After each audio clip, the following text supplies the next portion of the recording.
कहानी सुनोगे? चलो आज तुम्हें जातिवाद की कहानी सुनाता हूँ। सुनो क्या क्या हुआ था।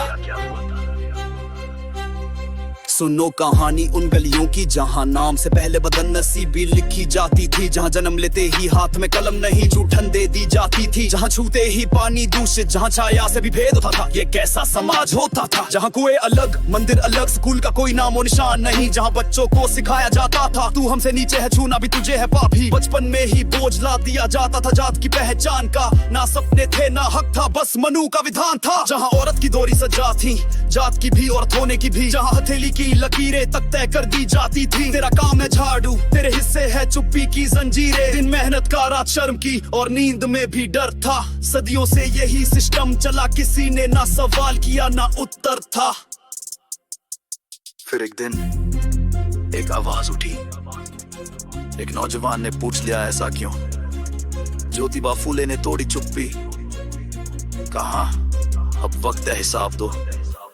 उन्होंने सिर्फ सवाल न किए बल्कि जवाबों की खेती की, उन्होंने शिक्षा को हथियार बनाया, गुलामी की जंजीरें काटती। सावित्रीबाई पहली शिक्षिका बनी, पत्थर खाए फिर भी डटी रही, किताबें उठाई बच्चियों को पढ़ाया, अंधेरे में रोशनी गढ़ी। जब समाज ने धमकाया तब ज्ञान का दीप जलाया, हर लड़की को सिखाया तू अबला नहीं तू शक्ति है, जग पर छा जा। फूले बोले मनुष्य का मूल्य उसका कर्म में जन्म नहीं, उनकी सोच में क्रांति थी, सच्चाई की कोई भ्रम नहीं। उन्होंने समाज को आईना दिखाया, झूठी परंपराओं को फाड़ा, एक नींव रखी जहाँ अछूत भी सोच सके कि सपना कोई गुस्ताखी नहीं।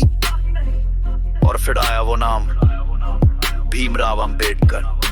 वो क्रांति रुकी नहीं, आगे चली जैसे नदियां समंदर की ओर बढ़ती है। छोटे से गांव में एक लड़का किताबों से लड़ाई करता है, जूते नहीं है पर जान से भरपूर वो नया इतिहास से लिखता है। पानी नहीं मिलता पर उसके शब्दों में जलती है आग, उनका सपना हर एक को मिले, समा हर हाथ में हो कलम का राग। लंदन न्यूयॉर्क तक गए और फिर लौटे अपने लिए नहीं सबके लिए।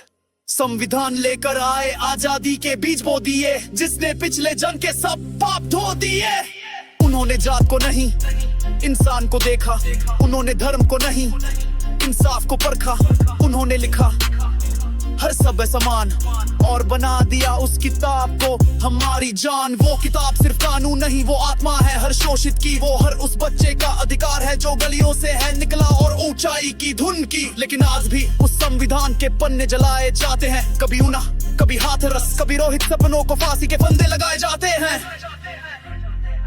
भीम के दीपक को अब मशाल बनाओ और आगे बढ़ो। सुनो क्या क्या हुआ था ताकि दोबारा ना हो।